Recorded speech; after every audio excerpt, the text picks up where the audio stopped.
दोस्तों, स्वागत है आपका हमारे चैनल आर.के. वर्मा में 5 नई मजेदार कहानी। एक समय की हवा। समय की बात। समय के हाथ की किसी समय की गोद में एक सुखी संतोषी गांव बसा हुआ था।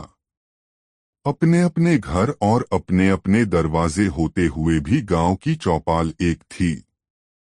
सभी घरों के बुजुर्ग और नौजवान ब्यालू से निबटते ही अलाव के चारों तरफ बैठकर घरेलू बातें करते थे। पुरानी बातों के झपाटे उड़ते थे। हंसने की बात सुनकर हंसते थे, दुख की बात सुनकर आहें भरते थे। किसी का भी मुंह झूठ और छलकपट की वाणी सीखा हुआ नहीं था। सच्ची बात कहते थे और सच्ची बात सुनते थे। घर घर चूल्हे में मंद मंद आंच तो जलती थी, मगर किसी भी कोने में आग लगी हुई नहीं थी। बूते की कामना और बूते का काम नीचे धरती और ऊपर राम। मुट्ठी में समाये इतनी ही जरूरतें थीं। पेट के लिए रोटी, पीने के लिए पानी, पहनने को कपड़े, रहने को मकान। सूर्योदय से पहले ही घर घर में रोशनी फैल जाती। उस गांव के जमींदार ने अपनी जमीन किसान को खेती के लिए सौंप रखी थी। किसान ने लगान न देने की खातिर बहुत मिन्नतें की, लेकिन जमींदार किसी भी कीमत पर राजी नहीं हुआ। किसान ने ज्यादा मगजमारी की तो जमींदार बोला कि उसके पास काफी जमीन है, मरने पर साथ तो ले जाने से रहा। जो तो बो, कमाओ और खाओ। किसान ने एक दिन खटपट निपटाने के लिए चौपाल में बात चलाई तो बस्ती के सब लोगों ने जमींदार की बात ही रखी। संयोग का खेल कि एक दिन जमींदार वाली जमीन से झाड़ियों की जड़ें निकालते समय किसान को मोहरों से भरा एक कलश नजर आया। चारों ओर से उकेरने पर एक एक करके 7 कलश हाथ लगे। काम छोड़कर किसान ने तुरंत बैल जोते, गाड़ी पर 7 कलश रखे और तपती दोपहर में जमींदार के घर की तरफ चल पड़ा। जमींदार ने दूर से ही गाड़ी को आते देखा तो मन ही मन किसान पर नाराज हुआ। साफ इनकार करने के बावजूद लगान की गाड़ी जोतकर लाया तो लाने दो, अच्छी तरह खबर लूंगा। बस्ती की बात को टालने की हिम्मत हुई तो हुई कैसे। लेकिन गाड़ी पर कलश देखकर उसका गुस्सा कुछ ठंडा पड़ गया। मुस्कराकर पूछा, यह फिर क्या नई मुसीबत ले आया। किसान ने भी उसी तरह मुस्कराते हुए जवाब दिया, लगान न लेने की हेकड़ी तो निभ गई, लेकिन अब यह मुसीबत तो कबूल करनी ही पड़ेगी। ढक्कन उघाड़ने पर जमींदार ने चमचमाती मोहरें देखी तो आश्चर्य से पूछा, बाजरे की जगह खेत में मोहरें पैदा हुई हैं क्या। पैदावार की बात करने पर तो फिर वही लगान वाला फंदा फंसेगा। इसलिए तुरंत जमींदार की बात काटते हुए कहने लगा, इससे पहले भी किसी के खेत में मोहरें पैदा हुई होंगी। जड़ें निकालते समय यह 7 कलश हाथ लगे हैं, सो कबूल करो। जमींदार की त्योरियां चढ़ गईं। बोला, तेरे हाथ लगे हैं तो तू रख, मेरे यहाँ क्यों लाया। किसान ने भी कड़ाई से जवाब दिया, जमीन तुम्हारी है इसलिए लाया, आंखें दिखाने की जरूरत नहीं, मुझे काम के लिए देरी हो रही है। शराफत से चुपचाप कलश कबूल करके मेरा फंदा काटो। लगान वाली बात निभ गई सो ही बहुत है। जमींदार आत्मीयता के स्वर में मीठा उलाहना देते कहने लगा, देख तू फिर अन्याय की बात कर रहा है। जड़ें निकालते समय कलश तेरे हाथ लगे हैं तो मैं कैसे कबूल कर सकता हूँ। मेरी अक्ल तो अभी तक ठिकाने हैं। अगर अक्ल ठिकाने होती तो यूं तुरंत ना नहीं करते। ऐसी अबूझ बात तो कोई बच्चा भी नहीं करता। जब खेत तुम्हारे हैं तो कलश भी तुम्हारे हैं, इसमें ऐसी कलह की बात ही क्या है। जमींदार व्यंग्य करते हुए बोला, सारे इलाके की अक्ल का तू अकेला ही इजारेदार दिखता है। ऐसी बेवकूफी की बात सुनकर बस्ती के लोग हंसेंगे, फिर भी पंचायत बैठाने के लिए मेरी ना नहीं है। किसान ने कुछ तड़पते हुए जोर से कहा, तुम्हारी ना क्यों होगी, मेरी ना है। गरीब के साथ कोई भी न्याय नहीं करता। पंचायती के लायक बात हो तो पंचायती भी कराए। जमींदार तैश में आकर कहने लगा, तेरे कहने से क्या होता है? कैसे पंचायती की बात नहीं है? उस दिन मेरे खेत में तूने कर्चा गड़ा था, तब मेरा पाव तो बेकार नहीं हुआ। बता, चौमासे में मेरे खेत पर काम करते समय तुझ पर बिजली गिरे तो तू मरेगा या मैं? मुझ पर बिजली गिरेगी तो मैं ही मरूंगा। खेत मेरा है तब मुझे मरना चाहिए। बता, मेरे खेत में काम करते हुए अगर तुझे सांप काट खाए तो उसका जहर मुझे चढ़ेगा या तुझे? बोल। अब इन उल्टी सीधी पहेलियों में मत उलझाओ। तुम पर अच्छा खासा विश्वास करके मैं यहाँ आया था। मैं जानता हूँ कि पंचायती होने पर मेरे साथ इंसाफ नहीं होगा। तब पंचायती क्यों करवाता है? चुपचाप ये कलश अपने घर ले जा। मैं कहीं भी चर्चा नहीं करूंगा। खूब चर्चा करो, मैं किसी से डरता थोड़े ही हूँ। उधार लिया हुआ मुंह हो तब भी ऐसी बात करते थोड़ी बहुत शर्म आती है। तुम्हारा माल मैं कैसे घर ले जाऊं? ये कलश जाने और तुम जानो। मैं तो यही गाड़ी छोड़कर खेत जा रहा हूँ। इतनी देर में तो मैं आधी जड़ें निकाल लेता। खामखा बहस करना मुझे नहीं पोसाता। और यह आखिरी बात कहकर वह वहां से चल पड़ा। जमींदार ने उसे पुकार कर कहा, देख, बेकार जिद करके मत जा, पछताएगा। कोई बात नहीं। जमींदार का गुस्सा समाया नहीं। पर किसान नहीं माना, तब वह कर ही क्या सकता था। घड़ी डेढ़ घड़ी रात ढलने पर वहीं अलाव के पास पंचायत जमी। किसान की बात सुनकर पंचों ने भिड़ते ही उससे सवाल किया, ये कलश अपने आप उछलकर बाहर आए या तूने खोदकर निकाले? निकाले तो मैंने खोदकर ही। कलश अपने आप उछलकर बाहर कब आते हैं? पंच मुस्कुराकर कहने लगे, तब तो यह न्याय तेरे अपने मुंह से ही हो गया कि तेरी मेहनत का फल तुझे ही मिलना चाहिए। लेकिन गवार किसान तब भी नहीं माना। पंचों के सामने वही हठ करते कहने लगा, लेकिन जमीन तो मेरी नहीं है। दूसरे की जमीन में गड़ा धन लेने के लिए मेरा मन नहीं मानता। पंचों ने कहा, तेरे मन को मनाना हमारे वश में नहीं है। इंसाफ करना हमारे जिम्मे था, जो हमने निपटा दिया। धरती, पानी और हवा पर किसी का भी हक नहीं होता।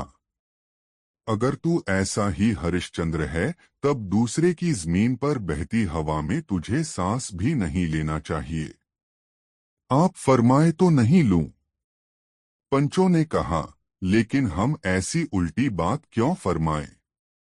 हमारा कहना मान, जब तक गाड़ने वाले का पता नहीं चले तब तक यह अमानत तू ही संभाला। यह अमानत मेरे किस काम की? यह तो नींद बेचकर जागरण मोल लेना है। भगवान जाने किसने क्या आस करके ये मोहरे गाड़ी होंगी। या तो दूध का दूध और पानी का पानी करो, वरना मुझे ये कलश राज्य के खजाने में जमा कराने पड़ेंगे।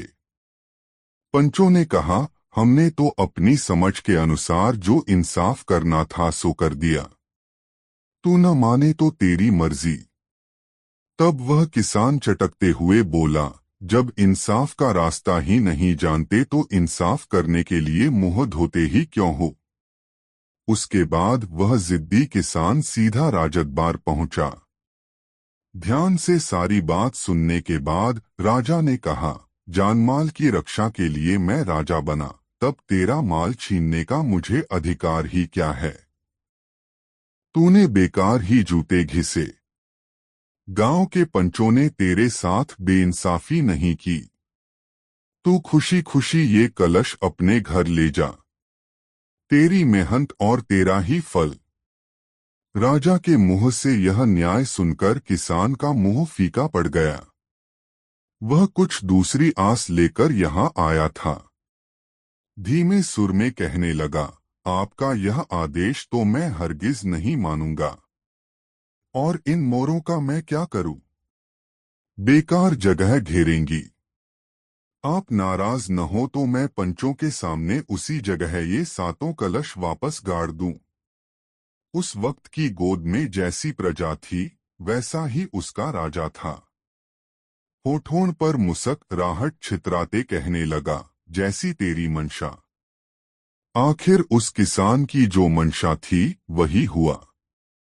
तीसरे दिन सूर्योदय के वक्त बस्ती के लोग पास खड़े देखते रहे और उसने अपने हाथों उसी जगह कलश वापस गहरे गाड़ दिए। उसके बाद वक्त की ढलान पर वक्त की हवा निरंतर बिना सांस लिए बहती ही गई। हवा के उन थपेड़ों के आगे न तो वह किसान रहा, न वे बस्ती के लोग और न वह राजा। वक्त की गोद में नई पीढ़ी अवतरित हुई, नया राजा और नए ही पंचनी पीढ़ी, नया ही खून। नई हवा में अभी तक वह पुरानी बात घुली हुई थी। एक दिन जमींदार का नौजवान बेटा उस किसान के बेटे के पास जाकर कहने लगा, मेरे पुरखे तो बिल्कुल नासमझ थे, लेकिन मैं वैसा नासमझ नहीं हूँ। वह आगे कुछ और कहना चाहता था, लेकिन लड़का बीच में बोला तो उसे रुकना पड़ा। किसान का लड़का मुस्कुराने की चेष्टा करते कहने लगा, आप क्यों नासमझ होने लगे, लेकिन मैं तो अभी तक अपने परखों की तरह वैसा ही नासमझ है। हाँ, तू नासमझ है सो मैं जानता हूँ। तभी मेरे खेत में गड़े हुए कलश तू मुझसे बगैर पूछे छुपाकर रात को घर ले आया। किसान के बेटे ने मन ही मन सोचा कि हजरत खेत की जमीन टटोल कर आए दिखते हैं, वहां कलश हो तो मिलें। सुमत सूझी जो 7 दिन पहले सारे कलश घर ले आया। नहीं तो आज एक मोहर भी हाथ न लगती। अब दबने से बात बिगड़ जाएगी। निस्संकोच बोला, क्यों, इसमें पूछने की क्या बात है? खेत कोई मुफ्त में नहीं जोतता। तीसरे हिस्से का लगान चुकाता हूँ। जड़ें निकालते समय अगर सांप काट खाता तो मेरे बच्चे यतीम होते। आपका कुछ भी नहीं बिगड़ता। अपनी मेहनत से खोदा धन अपने घर लाया, इसमें छुपाने की क्या बात है? दोनों में परस्पर बहुत दांताकसी हुई, लेकिन जमींदार के लड़के की कुछ दाल नहीं गली। आखिर धमकी देते बोला, मैं भी देखता हूँ मेरे खेत में गड़ा धन तुझे कैसे पचता है। पचनावचना क्या ठाकुर, वह तो पच गया। दूसरे के माल की आस करने से काम नहीं चलता। आखिर तो पसीने की कमाई से ही पार पड़ेगा। लाल पीली आंखें निकालते वह बस्ती के लोगों के सामने चिल्लाया। पंचों ने सोचा, ऐसी शानदार पंचायती तो मुश्किल से ही हाथ लगती है। काफी दिनों तक आते और अंगुलियां चिकनी रहेंगी। जमींदार के लड़के ने पंचों को घर बुलाकर काफी खातिरतवज्जह की। किसान के बेटे को पता चला तो उसने भी पंचों को अपने घर बुलाया और उनकी मुट्ठियां गर्म की। पंचों की राय फिर बदल गई। रात को नित पंचायत जुड़ती। आधी रात ढलने तक खूब थूक उछलता। गांव में 2 दल बन गए, आधे पंच खेत के मालिक के साथ और आधे किसान के साथ। सूत उलझा तो उलझा, लेकिन पंचों की मौज में किसी तरह की कोई कमी नहीं थी। काफी दिनों तक सिर खपाने के बाद पंचों ने लगान के हिस्से माफिक मोहरे बांटने का फैसला दिया। लेकिन किसान का बेटा नहीं माना। उसके पास सूरज के टुकड़ों की ताकत थी। उसने फिर पंचों को अपने घर बुलाकर शानदार आवभगत की। यकायक जमींदार के हिमायती फिसल गए। बेहाड़ की ज़बान इधर से उधर मुड़ गई। बेचारे जमींदार ने खर्च खाते के बावजूद सब्र किया। वक्त की हवा फिर अपनी मस्ती में बही, खूब बही। गाछ बिरछों के अनेक पात झड़े और अनेक कोपले फूटी। नए अंकुर उगे। अनगिनत नदियों का पानी समुद्र में इकट्ठा हुआ। असंख्य सूरज उदित हुए, चोटी पर चढ़े और अस्त हो गए। फिर एक पीढ़ी ठिकाने लगी। नई पीढ़ी का नया खून नसों के भीतर उल्टी छाती चढ़ने लगा। नई हवा में अभी तक पुरानी बातें घुली हुई थीं। जमींदार का नौजवान दिलेर पोता नंगी तलवार लेकर किसान के घर पहुंचा। किसान का पोता भी ललकार सुनकर हाथ में फरसा लिए बाहर आया। कहासुनी से जब निपटारा नहीं हुआ तो जमींदार के पोते के एड़ी से चोटी तक आग लग गई। पंजे के बल उचककर किसान के गले पर भरपूर वार किया। तलवार सपाक से गले के पार हो गई। कटा मुंड पैरों में आ गिरा। भाभी की चीत्कार सुनकर मझला और छोटा भाई बाड़े से दौड़े आए। दोनों के हाथों में दो लंबे तड़े थे। नौजवान जमींदार के गले में मझले भाई ने तड़ा फंसाकर जोर से झटका दिया तो उसका गला आधा कटकर लटक गया। खून की फुहार से सारा बदन सराबोर होने लगा। उस गांव की धरती पर पहली दफा पसीने की जगह खून की आकृति चित्रित हुई। गांव के पंच शामिल होकर राजा की शरण में पहुंचे। गड़े धन की बात सुनते ही राजा को गुस्सा आ गया। पंचों ने इतने दिनों तक भेद छिपाकर क्यों रखा? गड़ा धन तो राजा का ही होता है। उसके आदेश से पंचों को 21 से 21 जूतों की सजा मिली। तत्पश्चात राज्य के घुड़सवारों ने घोड़े दौड़ाए, सो किसान के पचावे में छुपाए हुए कलश तुरंत सरकारी खजाने के हवाले किए। समय समय की हवा और समय समय की बयार। उस सुखी और संतोषी गांव में जमी हुई चौपाल उठ गई। घर घर आग की लपटें लपलपाने लगीं। भगवान जाने वह आग बुझेगी कि नहीं। समय की बात समय के हाथ। दोस्तों, यह कहानी आपको कैसी लगी कमेंट में जरूर बताएं। दो कौन बनेगा राजा बहुत मजेदार कहानी। बहुत बहुत पहले की बात है। मणिपुर के कांगलेपाक राज्य में एक निंगथऊ और एक लेमा राजा और रानी रहते थे। सब उन्हें बहुत प्यार करते थे। निंगथऊ और लेमा अपने मियम प्रजा का बड़ा ख्याल रखते थे। हमारे मियम सुखी रहें, वे कहते। कांगलेपाक में शांति हो। वहां के पशु पक्षी भी अपने राजा रानी को बहुत चाहते थे। निंगथऊ और लेमा हमेशा कहते, कांगलेपाक में सभी को खुश रहना चाहिए। सिर्फ मनुष्यों को ही नहीं, पक्षियों, जानवरों और पेड़ पौधों को भी। निंगथऊ और लेमा के बच्चे नहीं थे। लोगों की एक ही प्रार्थना थी, हमारे निंगथऊ और लेमा का एक पुत्र हो। हमें अपना तुंगी निंगथऊ मिल जाए, हमारा युवराज। फिर एक दिन लेमा ने एक पुत्र, एक मौचानीपा को जन्म दिया। लोग बहुत खुश थे। सब अपने युवराज को देखने आए। बच्चे का सिर चूमकर उन्होंने कहा, कितना सुंदर बेटा है, कितना सुंदर बेटा है। राज्य में धूम मच गई। लोग ढोलों की ताल पर नाच उठे, बांसुरी पर मीठी धुनें छेड़ी। उस वक्त उन्हें पता नहीं था कि अगले साल भी उसी तरह जश्न मनाया जाएगा। और उसके अगले साल फिर। हाँ, निंगथऊ और लेमा का एक और बेटा हुआ। फिर एक और। अब उनके प्रिय राजा रानी के 3 बेटे थे, साना जाओबा, सानायामा और सानातोम्बा। 12 साल बाद उनकी एक पुत्री हुई। उसका नाम सानातोम्बे रखा गया। बड़ी प्यारी थी वह, कोमल दिल वाली। सभी उसे बहुत चाहते थे। कई साल बीत गए। बच्चे जवान हुए। एक दिन निंगथौ ने मंत्रियों को बुलाकर कहा, अब वक्त आ गया है। हमें घोषणा करनी होगी कि कौन तुम्हारा युवराज बनेगा, तुम्हारा तुंगी निंगथा।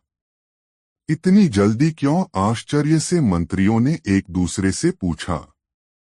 पर जब उन्होंने करीब से निंगथौ को देखा, उन्हें भी लगा कि हाँ, वे सचमुच बूढ़े हो चुके थे। यह देखकर वे दुखी हो गए। अब मुझे तुम्हारा युवराज चुनना ही है, निंगथौ ने कहा।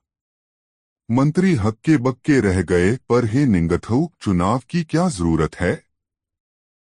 आपका सबसे बड़ा पुत्र सानाजाओबा ही तो राजा बनेगा। निंगथौ ने जवाब दिया, पुराने जमाने में ऐसा होता था। सबसे बड़ा बेटा ही हमेशा राजा बनता था। लेकिन अब समय बदल गया है। इसलिए हमें उसे चुनना है जो राजा बनने के लिए सबसे योग्य है।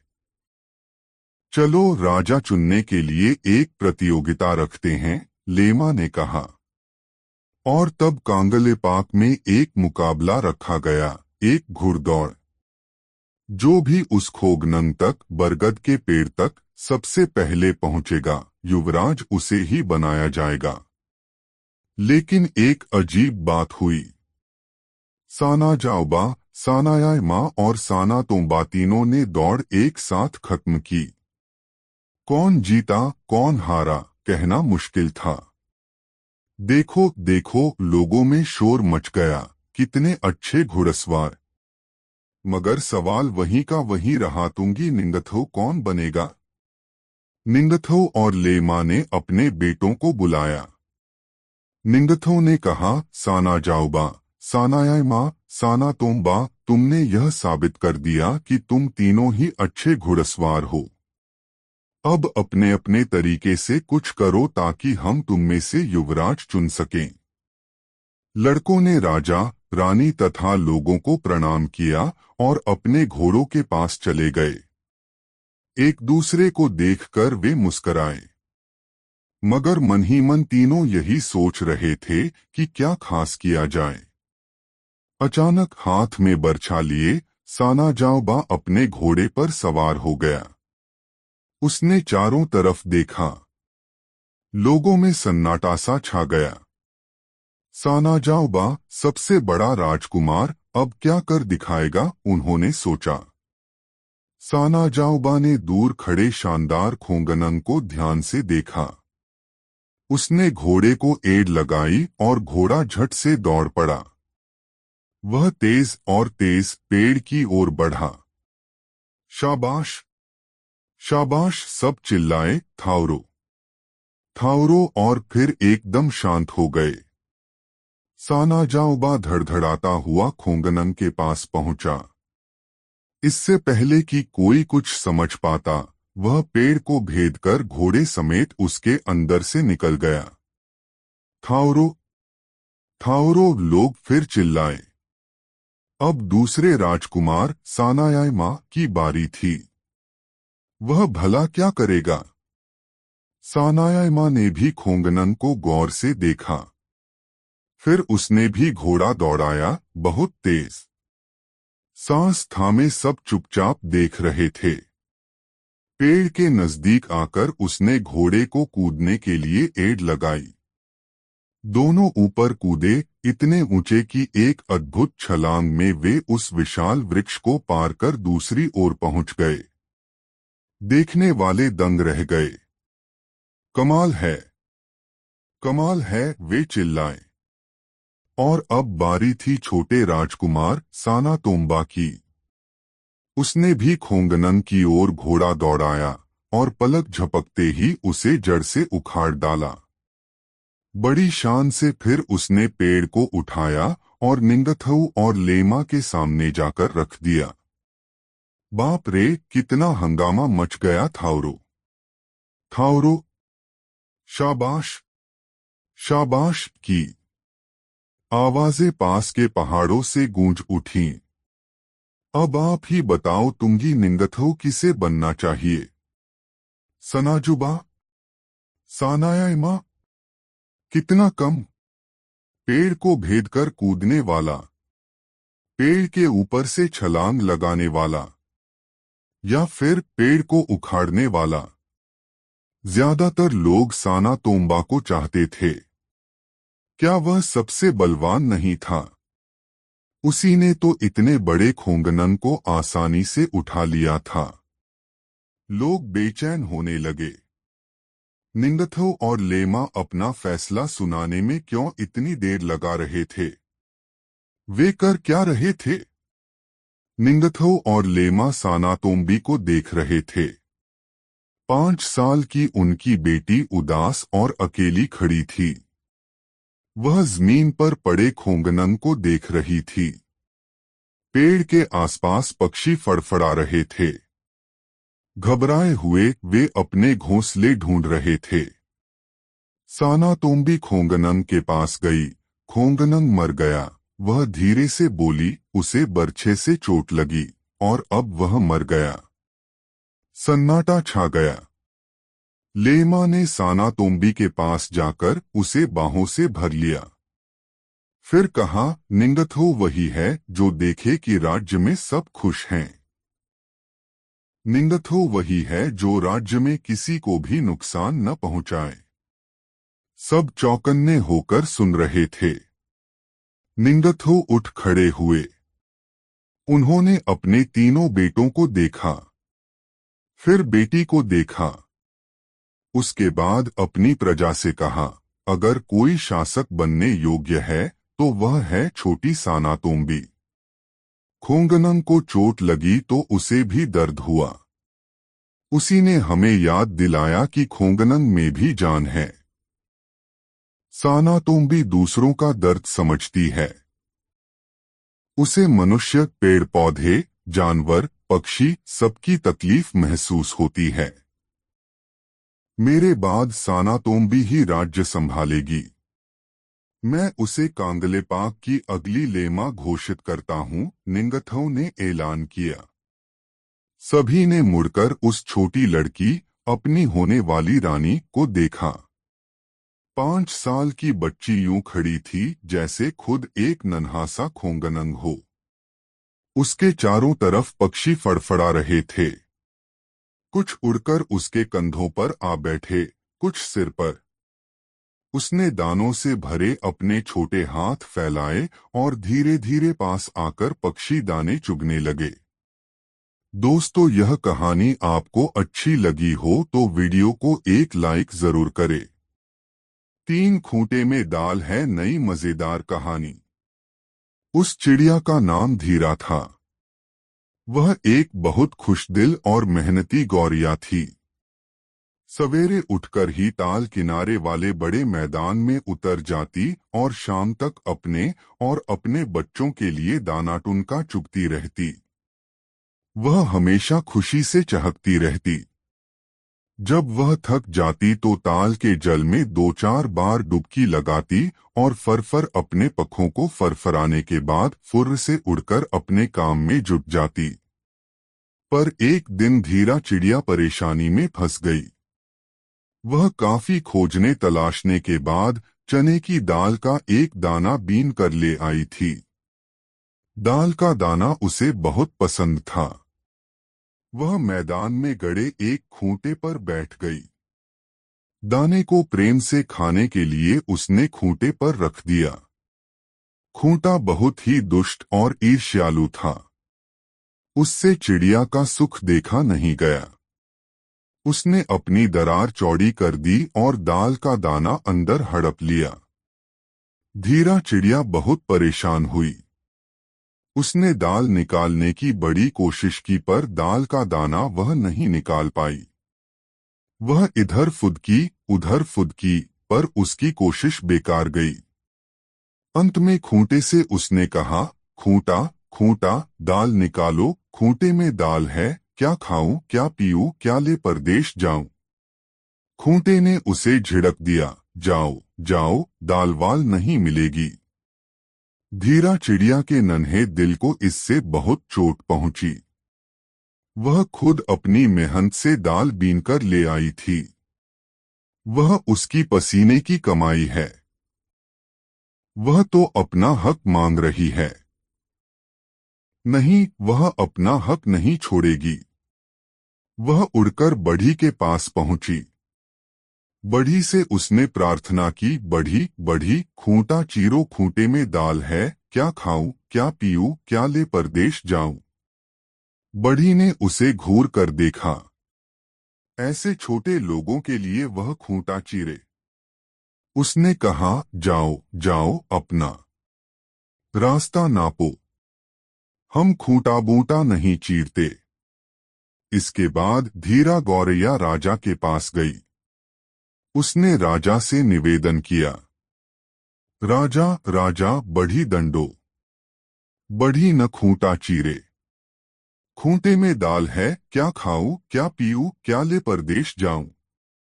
राजा ने उसको डांट कर भगा दिया। इस नाचीज चिड़िया के लिए वह बढ़ी को क्यों दंड दे। धीरा इसके बाद रानी के पास गई।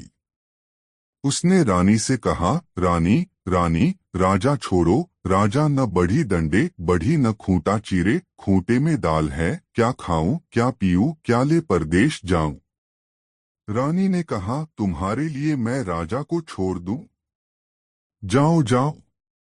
चिड़िया ने इसके बाद सांप के पास जाकर कहा, सांप सांप, रानी डसो। रानी न राजा छोड़े, राजा न बढ़ी दंडे, बढ़ी न खूंटा चीर। खूंटे में दाल है, क्या खाऊं क्या पीऊं क्या ले परदेश जाऊं। सांप इसके लिए तैयार न हुआ तो वह लाठी के पास गई और उसने कहा, लाठी लाठी, सांप मारो। सांप न रानी डसे, रानी न राजा छोड़े, राजा न बढ़ी दंडे, बढ़ी न खूंटा चीरे। खूंटे में दाल है, क्या खाए क्या पिए क्या ले परदेश जाऊं। लाठी ने भी उसका काम नहीं किया, पर उसने हिम्मत नहीं हारी। वह उड़कर आग के पास पहुंची। आग से वह बोली, आग आग, लाठी जारो। लाठी न सांप मारे, सांप न रानी डसे, रानी न राजा छोड़े, राजा न बढ़ी दंडे, बढ़ी न खूंटा चीरे। खूंटे में दाल है, क्या खाए क्या पिए क्या ले परदेश जाऊं। आग भी धीरा चिड़िया के लिए लाठी जलाने को तैयार नहीं हुई। तब चिड़िया समुद्र के पास जाकर बोली, समुद्र समुद्र, आग बुझाओ। आग न लाठी जारे, लाठी न सांप मारे, सांप न रानी डसे, रानी न राजा छोड़े, राजा न बढ़ी दंडे, बढ़ी न खूंटा चीरे। खूंटे में दाल है, क्या खाए क्या पिए क्या ले परदेश जाऊं। समुद्र ने भी उसका कहना नहीं माना। तब उसने हाथी के पास जाकर कहा, हाथी हाथी, समुद्र सोखो। समुद्र न आग बुझाए, आग न लाठी जारे, लाठी न सांप मारे, सांप न रानी डसे, रानी न राजा छोड़े, राजा न बढ़ी दंडे, बढ़ी न खूंटा चीरे। खूंटे में दाल है, क्या खाए क्या पिए क्या ले परदेश जाऊं। हाथी ने भी समुद्र का पानी सोखने से इनकार कर दिया। तब चिड़िया जाल के पास गई और बोली, जाल जाल, हाथी की छत।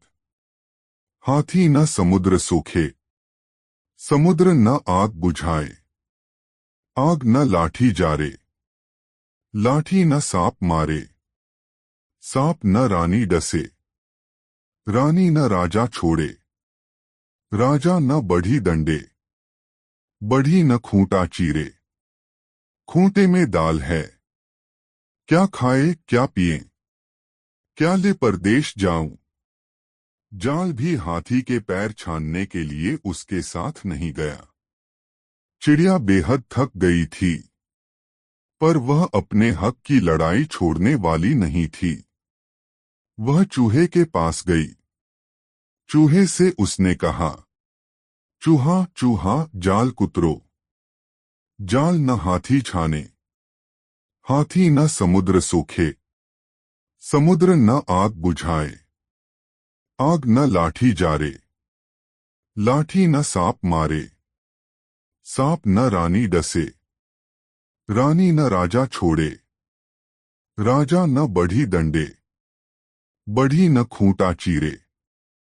खूंटे में दाल है, क्या खाए क्या पिए, क्या ले परदेश जाऊं। चूहा उसकी बात सुनकर अचंभे में आ गया। कितने शक्तिशाली लोगों के पास यह चिड़िया गई, पर किसी ने उसकी फरियाद नहीं सुनी, उसकी मदद नहीं की। वह खुद एक छोटा व साधारण जीव था। उसे चिड़िया से सहानुभूति हुई। साधारण लोग ही साधारण लोगों की मदद कर सकते हैं। शक्तिशाली लोग तो अपने घमंड में चूर रहते हैं। चूहे ने कहा, चलो मैं तुम्हारा साथ दूंगा।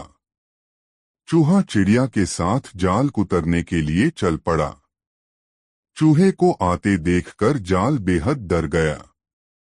उसने गिड़गिड़ाकर कहा, हमको कुतरे बुतरे मती कोई, हम हाथी छानेंगे लोई। जाल चल पड़ा हाथी के पैर छानने। जाल को देखकर हाथी की घिघी बंध गई। किसी तरह से उसके मुंह से आवाज निकली, हमको छाने वाले मती कोई, हम समुद्र सोखेंगे लोई। हाथी चिड़िया के साथ समुद्र को सोखने के लिए चल पड़ा। हाथी को देखकर समुद्र कांपने लगा। विनती करते हुए बोला, हमको सोखे वोखे मती कोई, हम आग बुझाएंगे लोई। समुद्र हहराकर आग बुझाने चल पड़ा। समुद्र को देखकर आग बेहद डरी। उसने समुद्र से प्रार्थना की, हमको बुझाए बुझाए मती कोई, हम लाठी जारेंगे लोई। आग चल पड़ी लाठी को जलाने। आग को अपनी ओर आते देखकर लाठी गिड़ गिड़ाने लगी। हमें जारे वारे मती कोई, हम सांप मारेंगे लोई। अब चिड़िया के साथ लाठी सांप को मारने चली। सांप सब कुछ समझ गया। उसने दूर से ही लाकर कहा, हमें मारे वारे मती कोई, हम रानी डसेंगे लोई। सांप रानी को डसने चल पड़ा। रानी सांप को देखकर बेहद डरी। उसने सांप से प्रार्थना की, हमको डसेव से मती कोई, हम राजा छोड़ेंगे लोई। राजा को छोड़ने के लिए रानी तैयार हो गई। यह सूचना देने के लिए वह चिड़िया के साथ राजा के पास पहुंची। राजा रानी का फैसला सुनकर कांप गया। उसने रानी से कहा, हमको छोड़े वोड़े मती कोई, हम बढ़ी दंडेंगे लोई। राजा बढ़ी के पास गया। राजा के गुस्से भरे चेहरे को देखकर बढ़ी थरथर कांपने लगा। हाथ जोड़कर बोला, हमको दंडे वंडे मती कोई, हम खूंटा चीरेंगे लोई। बढ़ी आरी लेकर चिड़िया के साथ खूंटे के पास आया तो खूंटे के होश ठिकाने आ गए। उसने बढ़ी से कहा, हमको चीरवीरे मती कोई, हम दाल निकालेंगे लोई। इसके बाद खूंटे ने दरार चौड़ा करके दाल का दाना बाहर निकाल दिया। दाल के दाने को पाकर चिड़िया प्रसन्न होकर नाचने लगी। अपने हक के लिए वह खड़ी थी और उसकी कोशिश सफल हुई थी। उसके बाद वह दाल के दाने को अपनी चोंच में लेकर फुर्र से अपने घोंसले की ओर उड़ गई। दोस्तों, यह कहानी आपको कैसी लगी कमेंट में जरूर बताएं। चार भूख की रजिस्ट्री बहुत ही मजेदार कहानी। किसी मरुभूमि में एक नदी थी। उस नदी में एक मगरमच्छ रहता था। लेकिन दुख के साथ कहना पड़ता है कि जलचर उसे पसंद नहीं करते थे। इसका यह कारण नहीं था कि उसका मुंह अस्वाभाविक रूप से बड़ा था। जो कुछ भी हो, मुंह की बनावट तो बाहरी ढांचा ठहरा। उसकी कुख्याति का कारण उसकी असाधारण भूख थी। किसी ने ठीक ही कहा है कि जितनी अधिक भूख बढ़ती जाती है, उतनी ही अधिक लोकप्रियता भी घटती जाती है। प्रेम एवं मित्रता तो तभी तक पनपती है जब तक पेट भरा रहता है। मगर उस मगरमच्छ का पेट कभी नहीं भरता था। वह प्रत्येक को निगलने के लिए तैयार रहता था। अतः वह सबके बीच कुख्यात हो गया था। मछलियों, मेढकों, मनुष्यों एवं बंदरों को निगलना मगर अधिक पसंद करता था, यहाँ तक कि वह अपने संबंधियों को भी हजम करने में नहीं हिचकिचाता था। एक दिन वही मगर रेगिस्तानी नदी में भूखा और उदास लेटा था। वह उदास इसलिए नहीं था कि वह भूखा था, बल्कि उसकी भूख के लिए वहां कुछ मिल नहीं रहा था। सुबह का समय था। अनायास ही उसे नाश्ते की याद आ गई। वह सोचने लगा, कितना अच्छा होता यदि मुझे अभी कोई आदमी नाश्ते के लिए मिल जाता। और कुछ नहीं तो कम से कम एक बंदर ही मिल जाता। इतना सोचते ही उसकी भूख और भी बढ़ गई। वहां कुछ नहीं आ रहा था। वह उदासी की हंसी हंसते हुए मन ही मन बुदबुदाने लगा, साधारण खाना भी नसीब नहीं होता। घरेलू खाना भी क्या बुरा है। लेकिन वह भी तो संभव नहीं, क्योंकि परिवार के अधिकांश सदस्यों को चट कर चुका हूं। शेष गत बाढ़ में बह चुके हैं। वह भूख से तिलमिला उठा। उसकी आंखें बंद हो गईं। उसने अपने खाली मुंह में अपने पंजों को रख लिया। लेकिन उसके बड़े मुंह के लिए उसके पंजे भी छूछे लगने लगे। अतः उसने झपकी लेना उचित समझा। उधर नदी के किनारे एक लंबे खजूर के पेड़ पर एक बंदर आत्मविभोर था। वह सोच रहा था कि वह अधिक सुंदर कैसे बने। वह अत्यधिक सुंदर पूंछ, लंबी बाहों और छोटे पैरों का होना अधिक पसंद करता था। बीच बीच में अपने सघन रोएदार शरीर में से जुओं का शिकार कर रहा था। उस काम में उसे परिश्रम तो अवश्य ही करना पड़ रहा था, लेकिन संतोष एवं तृप्ति से वह खुश था।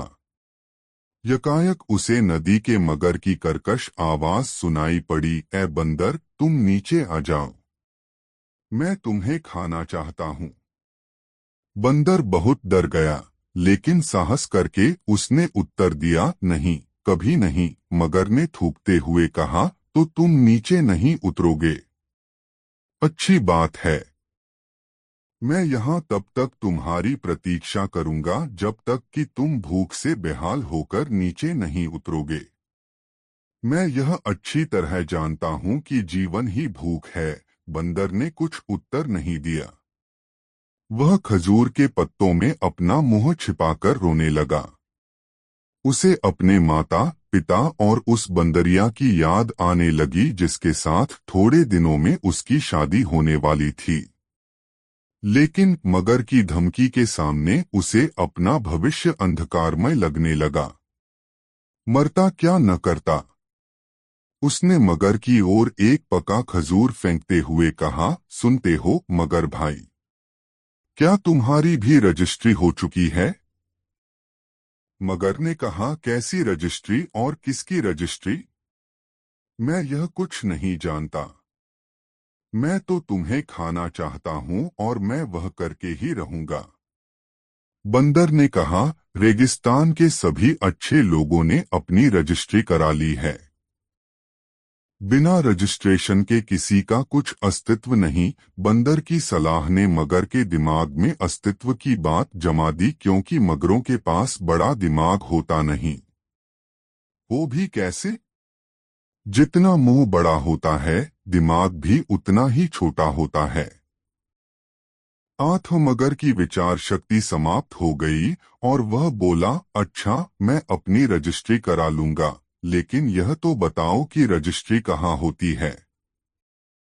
बंदर ने खुश होकर कहा, रेगिस्तान रजिस्ट्रेशन ऑफिस में तुम्हें जाना पड़ेगा। मगर ने कहा, खैर मैं वहां चला जाऊंगा, बशर्ते कि तुम मेरा यहीं इंतजार करते रहो।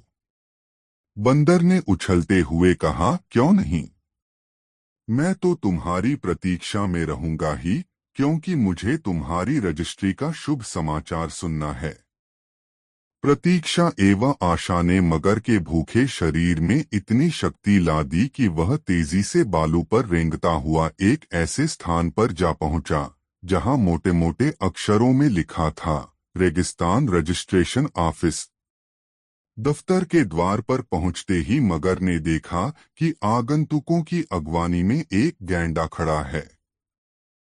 वह सहानुभूतिपूर्वक मगर को अंदर ले गया, जहां दफ्तर के काम काज में ऊंट, गीध और बघेरा व्यस्त थे। कानूनी कार्रवाई रेगिस्तानी विशेषज्ञ ऊंट द्वारा की जा रही थी। वह अपनी लंबी गर्दन ऊंची करके बैठा था। उसकी गर्दन में सार्वजनिक ख्याति का एक तमगा भी लटक रहा था। गीध सहायक की हैसियत से ऊंट की सहायता में तत्पर था। उसका सिर गंजा था। बघेरा वहां एक मेज पर बैठकर रजिस्ट्रेशन का काम निपटा रहा था। मगर ने जो ही वहां बैठे हुए लोगों को देखा तो उसके मुंह में पानी भर आया, क्योंकि वहां पर जितने भी बैठे थे वे सभी उसके प्रिय खाद्य पदार्थ थे। भूख के मारे उसका मुंह चटपटाने लगा। बघेरे ने मगर को डांटते हुए कहा, दांत खटखटाना बंद करो, क्या बदतमीजी है। मगर को क्रोध अवश्य आया, लेकिन वह चुपचाप बैठा रहा, क्योंकि उसे अपना रजिस्ट्रेशन जो करवाना था। ऊंट ने मगर से पूछा, तुम्हें क्या चाहिए। मैं अपनी रजिस्ट्री कराना चाहता हूं। किस चीज की रजिस्ट्री। अपनी भूख की रजिस्ट्री। कैसी मूर्खता की बात करते हो, बघेरे ने धीरे से कहा, भूख तो सबके पास होती है, इसमें क्या विशेषता हुई। मगर ने लजाकर कहा, तो फिर मेरे बड़े मुंह की ही सही, तथा आहिस्ता से उसने अपने जबड़े बंद कर लिए। गीध ने अपनी राय प्रकट करते हुए कहा, यह तो ठीक है कि तुम्हारा मुंह अत्यधिक बड़ा है, लेकिन बहुत से मनुष्य ऐसे भी हैं जिनके मुंह तुमसे भी बड़े हैं। यह सुनते ही मगर आग बबूला हो गया और अपनी पूंछ पटकते हुए चिल्लाकर बोला, कुछ भी हो मेरी रजिस्ट्री तो होनी ही चाहिए। बघेरे ने दहाड़ते हुए कहा, शांत रहो, नहीं तो निकाल बाहर किए जाओगे। ऊंट ने बिलबिलाकर कहा, भाई तुम शांति से क्यों नहीं बैठते हो। गीध ने नम्रतापूर्वक कहा, भाई मगर तुम मेरी बात मानो तो तुम अपने दांतों की रजिस्ट्री करा सकते हो, क्योंकि जब तुम अपना मुंह खोलते हो तो वे अद्वितीय लगते हैं। इनकी रजिस्ट्री मिसिंगम शीन के ट्रेडमार्क के अंतर्गत हो जाएगी।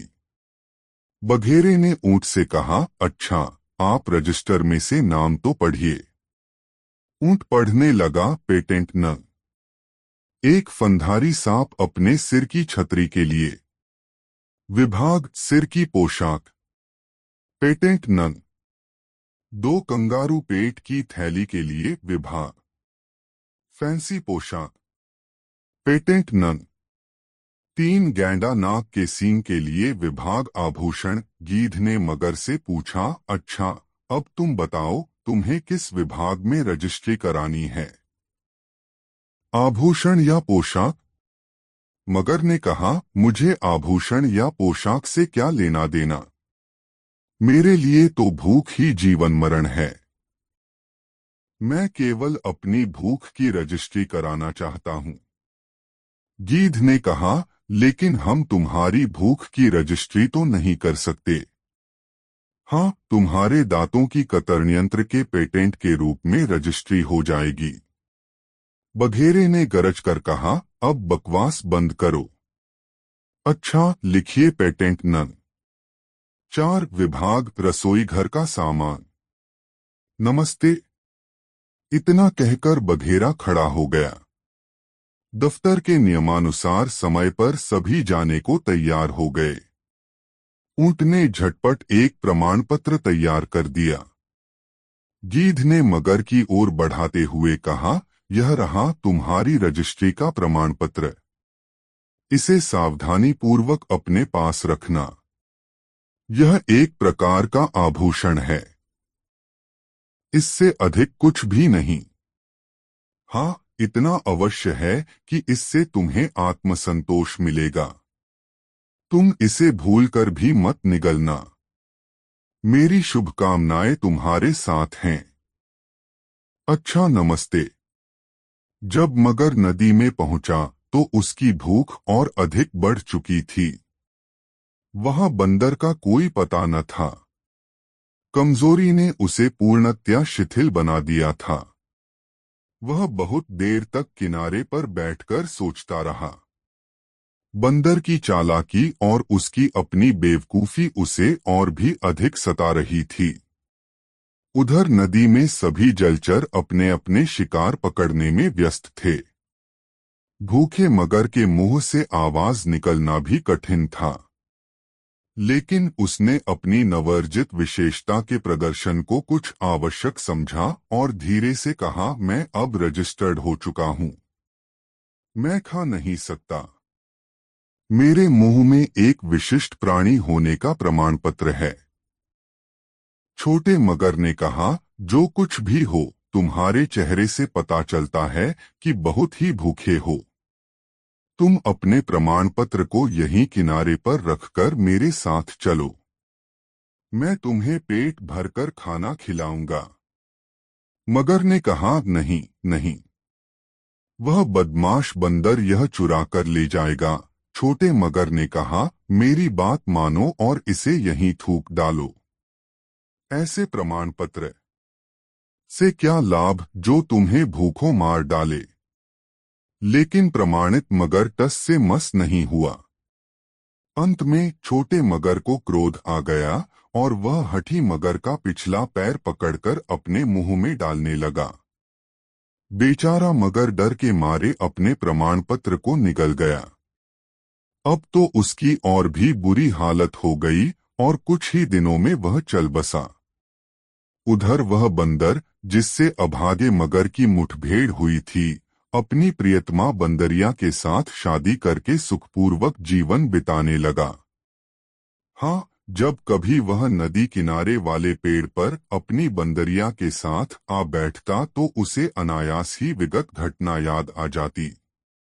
उसकी बंदरिया अपने बंदर की आप बीती सुनकर बोल उठती, अच्छा, यह बताओ कि तुम तो कभी अपने को पेटेंट नहीं कराओगे। और बंदर अपनी पूंछ को उसके गले में लपेटते हुए कहता, छह, मैं उस मूर्ख मगर की तरह थोड़े ही पागल हूँ।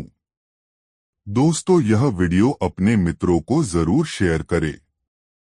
5-3 अक्लमंद भाई आखिरी और मजेदार कहानी।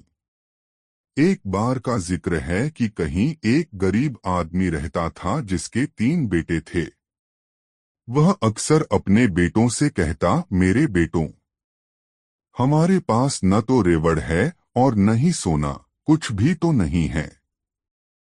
इसलिए तुम्हें एक दूसरी ही किस्म का खजाना जमा करना चाहिए। अधिक समझने और जानने की कोशिश करो।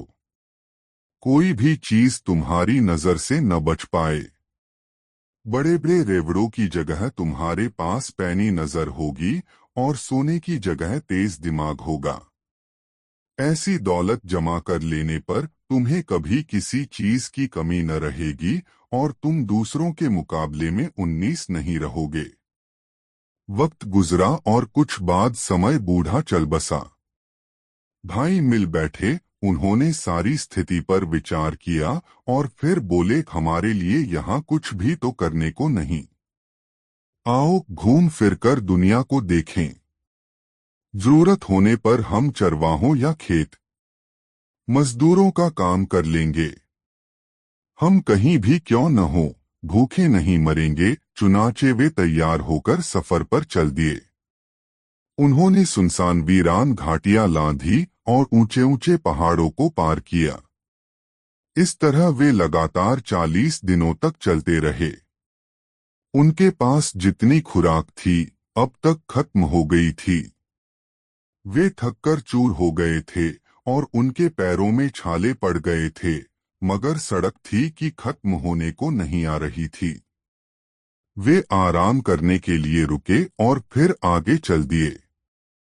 आखिर उन्हें अपने सामने वृक्ष, बुर्ज और मकान नजर आए। वे एक बड़े शहर के नजदीक पहुंच गए थे। तीनों भाई बहुत खुश हुए और जल्दी जल्दी कदम बढ़ाने लगे। जब वे शहर के बिल्कुल निकट पहुंच गए तो सबसे बड़ा भाई अचानक रुका। उसने जमीन पर नजर डाली और बोला, थोड़ी ही देर पहले यहाँ से एक बहुत बड़ा ऊंट गुजरा है। वे थोड़ा और आगे गए तो मझला भाई रुका और सड़क के दोनों ओर नजर डालकर बोला, ऊंट काना था। वे कुछ और आगे गए तो सबसे छोटे भाई ने कहा, ऊंट पर एक औरत और एक बच्चा सवार थे। बिल्कुल सही, दोनों बड़े भाइयों ने कहा और वे तीनों फिर आगे बढ़ चले। थोड़ी देर बाद एक घुड़सवार उनके पास से गुजरा। सबसे बड़े भाई ने उसकी ओर देखकर पूछा, घुड़सवार, तुम किसी खोई हुई चीज की तलाश कर रहे हो न? घुड़सवार ने घोड़ा रोककर जवाब दिया, हाँ। तुम्हारा ऊंट खो गया है न? सबसे बड़े भाई ने पूछा। हाँ। बहुत बड़ा सा? हाँ। वह काना है न? मझले भाई ने पूछा। हाँ। एक छोटे से बच्चे के साथ उस पर औरत सवार थी न? सबसे छोटे भाई ने सवाल किया। घुड़सवार ने तीनों भाइयों को शक की नजर से देखा और बोला, तो तुम्हारे पास है मेरा ऊंट। जल्दी बताओ तुमने उसका क्या किया। हमने तुम्हारे ऊंट की शक्ल तक नहीं देखी, भाइयों ने जवाब दिया। तो तुम्हें उसके बारे में सभी बातें कैसे मालूम हुई?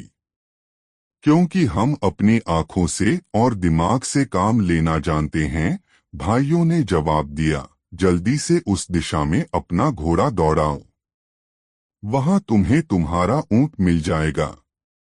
नहीं, ऊंट के मालिक ने जवाब दिया, मैं उस दिशा में नहीं जाऊंगा। मेरा ऊंट तुम्हारे पास है और तुम्हें ही उसे मुझे लौटाना पड़ेगा। हमने तो तुम्हारे ऊंट को देखा तक नहीं, भाइयों ने परेशान होते हुए कहा। मगर घुड़सवार उनकी एक भी सुनने को तैयार नहीं था। उसने अपनी तलवार निकाल ली और उसे जोर से घुमाते हुए तीनों भाइयों को अपने आगे आगे चलने का हुक्म दिया। इस तरह वह उन्हें सीधे अपने देश के बादशाह के महल में ले गया। इन तीनों भाइयों को संतरियों के सुपुर्द कर वह खुद बादशाह के पास गया। मैं अपने रेवड़ों को पहाड़ों पर लिए जा रहा था, उसने कहा, और मेरी बीवी मेरे छोटे से बेटे के साथ एक बड़े से काने ऊंट पर मेरे पीछे पीछे आ रही थी। किसी तरह उनका ऊंट पीछे रह गया और वे रास्ते से भटक गए। मैं उन्हें खोजने गया तो मुझे रास्ते में 3 आदमी मिले जो पैदल चले जा रहे थे। मुझे पूरा यकीन है कि उन्होंने मेरा ऊंट चुराया है और मेरी बीवी तथा बेटे को मार डाला है। तुम ऐसा क्यों समझते हो? जब वह आदमी अपनी बात कह चुका तो बादशाह ने पूछा। इसलिए कि मैंने उन लोगों से इस संबंध में एक भी शब्द नहीं कहा था, फिर भी उन्होंने मुझे यह बताया कि ऊंट बहुत बड़ा और काना है तथा उस पर एक औरत बच्चे के साथ सवार है।